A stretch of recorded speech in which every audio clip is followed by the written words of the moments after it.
né? E vou tentar seguir um pouco por essa linha na minha fala, né? E organizei um texto aqui, não sei se consigo falar em 10 minutos, mas, bom, em caso de alguma dificuldade, Alcides, é só levantar a mão, faltando os 2 minutos, que eu faço um resumo do meu argumento. Bom, aceitei este convite porque, embora eu não pesquise diretamente esses temas, eles atravessam de diversas formas as pesquisas que realizo, mas principalmente porque eles dizem-me respeito enquanto cidadão moçambicano. Como antropólogo que sou, gostaria de começar a minha intervenção lembrando de um dos mais básicos princípios da nossa disciplina, que consiste no respeito às diversidades, no respeito às diferenças, sejam elas sociais, culturais, políticas, econômicas, de orientação sexual, de gênero, de pensamento, entre outras. Este mesmo princípio está na base da construção de qualquer Estado que se queira democrático. Embora constitucionalmente Moçambique se defina como um Estado democrático e de direito, paradoxalmente, como argumentou recentemente o filósofo moçambicano, professor Brazão Mazula, numa conferência que proferiu por ocasião dos 30 anos de democracia multipartidária no país, ainda não sabemos conviver socialmente respeitando o outro, né? Ou seja, respeitando as nossas diferenças. Mazula chama-nos a atenção aqui para, entre outros aspectos, a persistência da intolerância, né? O Ercílio fez aqui referência à intolerância política, né? E a recusa da reconciliação nacional como alguns dos perigosos obstáculos à construção de um Estado verdadeiramente democrático em Moçambique. A intolerância em relação ao outro, a quem pensa diferente, não é nova em Moçambique, né? Ela acompanha a história recente da construção do nosso Estado e nação. Herdámos-la do colonialismo, né? E foi promovida pelo sistema político adotado após a independência do colonialismo português em 1975 e mantida até os nossos dias, né, pela indústria do desenvolvimento. Tomo aqui a independência como um dos marcos fundamentais da construção do Estado moçambicano, fruto de violentos processos de guerra armada com vista à conquista da paz e da liberdade. Como tem argumentado o filósofo moçambicano, professor Severino Ngüenya, em 1975 os moçambicanos provaram do doce sabor da liberdade, do ser protagonistas e fautores das suas próprias histórias e de futuro. E ele argumenta, passo a citar, ninguém ficou indiferente a esses eventos. Todos deixamos-nos mobilizar pelos grupos dinamizadores, pelos comícios machilianos, pelos planos de desenvolvimento. E na mesma linha argumentativa, Brazão Mazula, que também passo a citar, a todos nós nos empolgava e nos mobilizava o projeto de formação do homem novo e de uma sociedade nova, de construção de uma identidade nacional ou moçambicanidade e projeto global de reconstrução nacional. Embora a Frelimo convidasse a todos os moçambicanos e moçambicanas que participassem ativamente do projeto de reconstrução nacional e de construção do futuro, esse projeto de reconstrução nacional e de futuro, como muito bem argumentou o professor Ngüenya, tinha cores bem precisas, tinha traços bem determinados, né?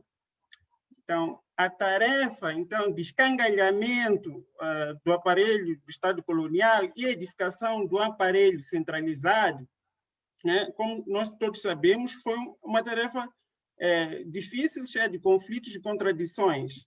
Por exemplo, a orientação marxista da Frelimo, baseada numa visão materialista da realidade, favoreceu a rejeição de valores sociais e culturais da chamada sociedade tradicional, ao mesmo tempo que dizia a Frelimo, no caso, valorizar a cultura.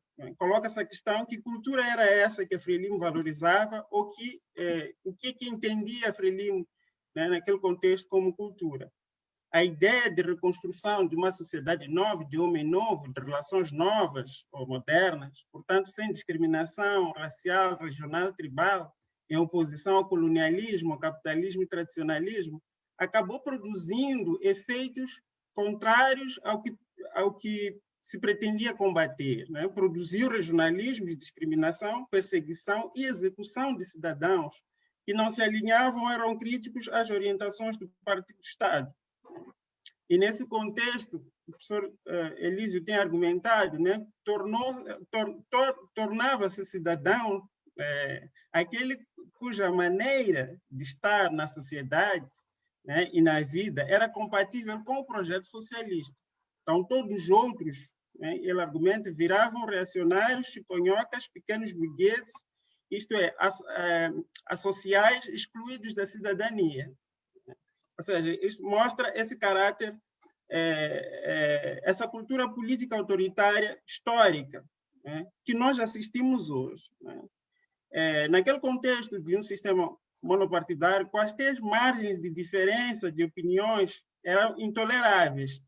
E na ambição, então, de construção desse novo Estado, Cristiano Matinho vai argumentar, por exemplo, passo a citar, embarcou-se em políticas de ostracização e aniquilamento de todos os aspectos que pudessem representar resquícios de um passado colonial tradicional, com o qual se queria, a todo custo, romper uma perspectiva que aspirava a desmantelar as estruturas de funcionamento do sistema colonial e tradicional retrógrado, né, para implantar, então, o sistema socialista.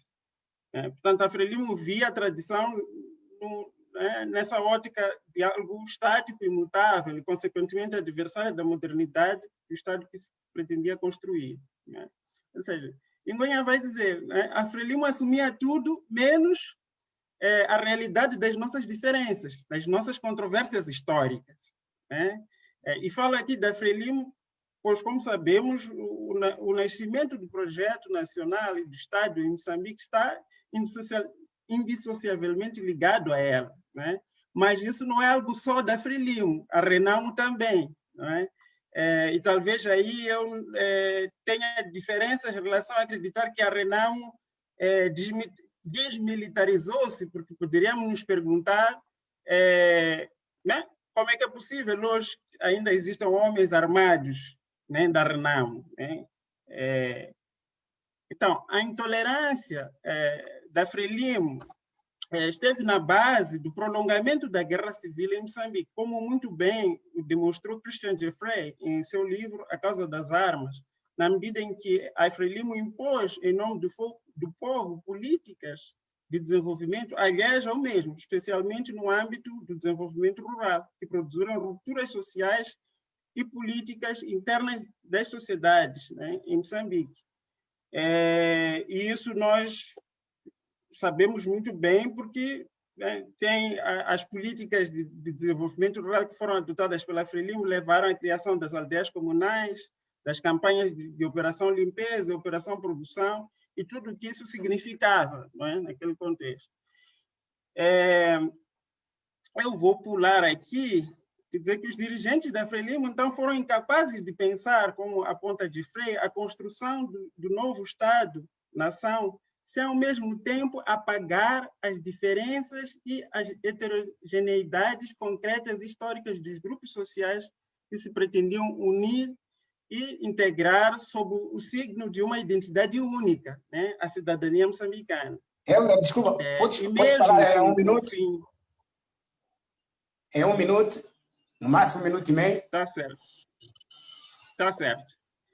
Mesmo com o fim da guerra, a transição para a democracia, no início dos anos 90, a Frelimo, mas também a Renamo, não conseguiu romper com a cultura política do período socialista. Ainda que essa não seja a única explicação para a situação conflituosa que o país enfrenta nestes últimos anos, ela quanto a mim, uma questão central a ter em conta, na medida em que ela tem sido, no meu entender, responsável pela exclusão social, pelos padrões de morte que se lhe fez referência, pela distância entre as instituições do Estado e os cidadãos, impedindo, assim, portanto, uma participação política efetiva, né, dos cidadãos. E essa postura autoritária do Estado moçambicano tem sido responsável também por autorizar aquilo que nas redes sociais a gente tem visto sendo chamados por mahindras digitais, não é? A intolerância e a violência do dia a dia. Então, para terminar, eu poderei aprofundar, enfim, esses e outros assuntos no debate, dando exemplos mais concretos. Quero terminar defendendo, com base nas palavras também do politólogo e economista equatoriano Alberto Acosta, que defende que é necessário repensar as estruturas estatais, né? Reconstituir uma institucionalidade que materialize o exercício horizontal do poder. Isso implica cidadanizar individual e coletivamente o Estado, criando espaços comunitários como formas ativas de organização social, ou seja, significa fortalecer a cidadania.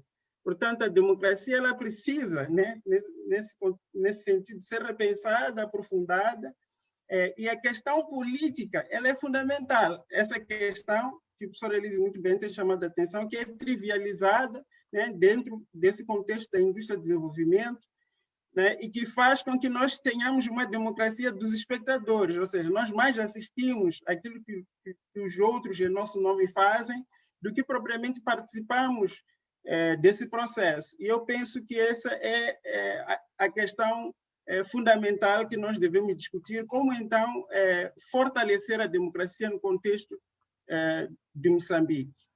E muito obrigado. Mais poderei desenvolver ao longo da conversa.